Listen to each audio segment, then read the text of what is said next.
When I try to teach our students to engage in collaborative conversations, I try to focus on their relationship with one another. I try to base it on how they interact with myself. And so that first week is about paying attention to them and giving them their voice so that they understand the value of tracking the speaker and listening to whoever's speaking. I do a lot of smaller groups in my classroom. Right now I have 10 students who are sitting in a group, but at the beginning of the year I started with 5. So it was a table of 5 and they did things such as number heads. I made it very competitive, and so I would put up a question up on the board, and in number heads they have an assigned number. So each student has a number. I would roll a dice and the dice would give me a number 4. And so you tell the students, okay, number 4 has to answer at your table. And so they all know who's the speaker for their table. Then they get together as a group and they work as a team to get number 4 prepared.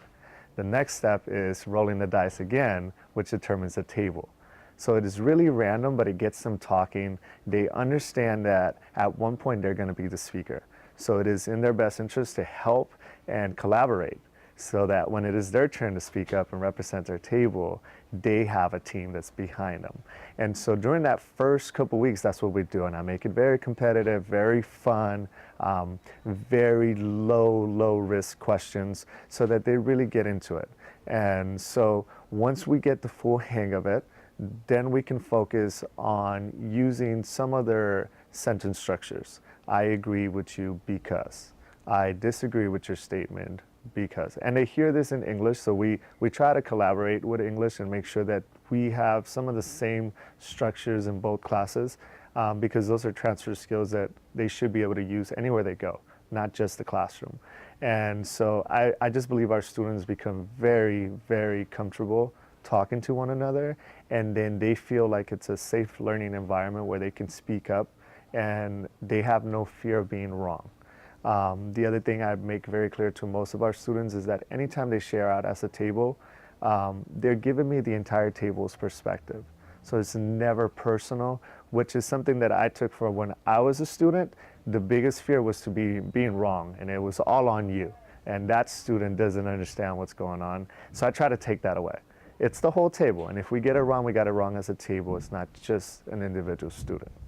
Some of the expectations can be targeted towards our social purpose. And so we talk a lot about collaboration and the idea of body language, what an active and engaged listener looks like. And so we talk a lot about, okay, well, what helps you become confident as you're speaking?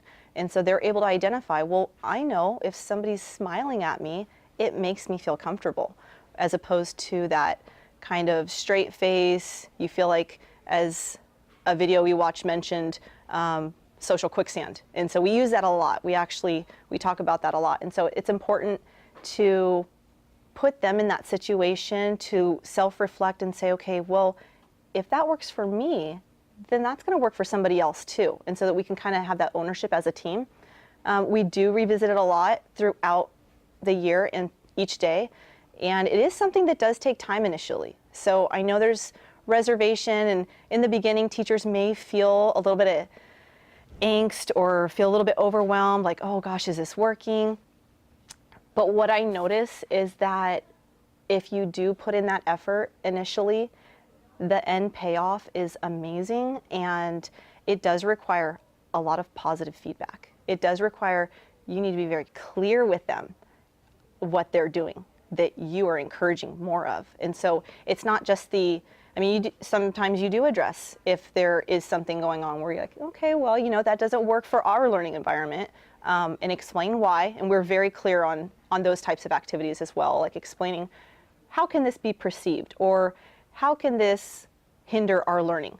I just want to make sure you speak up if you are talking, because it looked like you guys were talking. It looked like, Raina, you started the conversation. So if you are speaking to your group, make sure you're speaking loud enough that everybody can hear you. Additionally, if I am asking students to return to a text repeatedly, I have to make it interesting for them. And so I need to choose a text that is complex enough that there are enough levels of meaning to approach. And it's almost like a puzzle. So you've determined this amount. Let me give you a question that makes you want to figure out this next puzzle piece. And these questions generally are not ones that one could answer independently. They normally require that collaboration amongst your peers, which prompts the students to build on each other's learning and reach a level of understanding they would not have reached necessarily independently through that collaboration. Germanic inhabitant of the American continent who has remained racially pure and unmixed rose to be master of the continent. So like the whole master of everything is like the power. So if you're racially pure, I think he's saying that if you're racially pure, We actually do our best to not only make sure, the teachers are pointing out all the positives, but we encourage the students to point out the positives in each other. And so we often practice giving those compliments as a learner or showing our appreciation if someone helped us in something as a peer. It takes time, it takes practice, and it takes being very concrete. These students need you to be very clear. They need you to give them examples.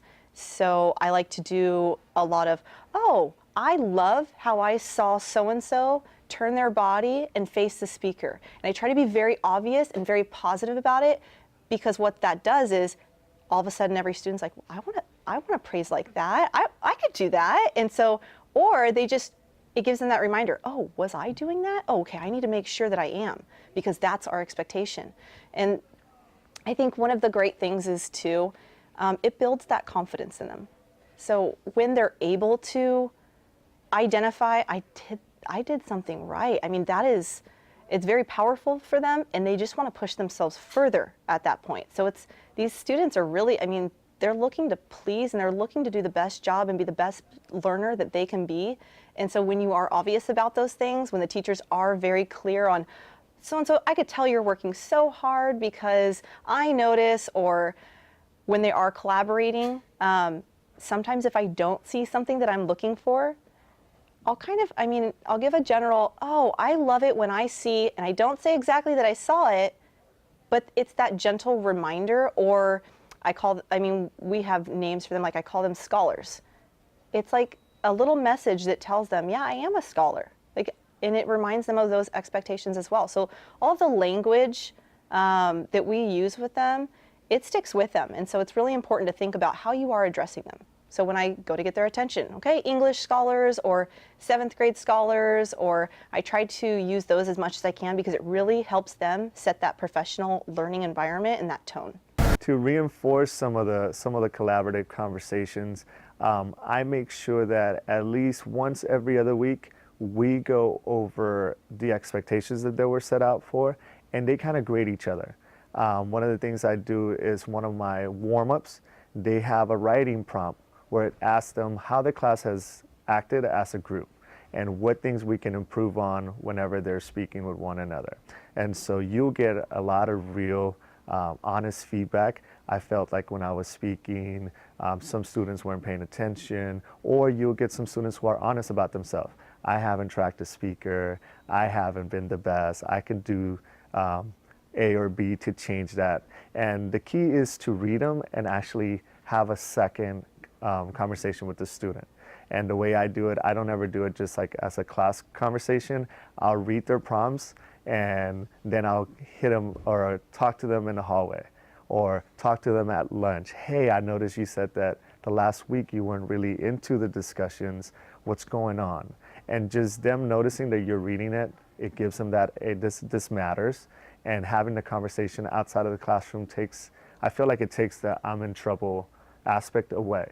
It's just the teacher's trying to help me improve my conversation. So that's something I really try to do. I really try to make those connections and really talk to them about some of the things that I want to see improved outside of the classroom, so that it doesn't come down as I call it like a step down. Like when I was in school, teachers always used to be like, you did this. I try not to do that with our students.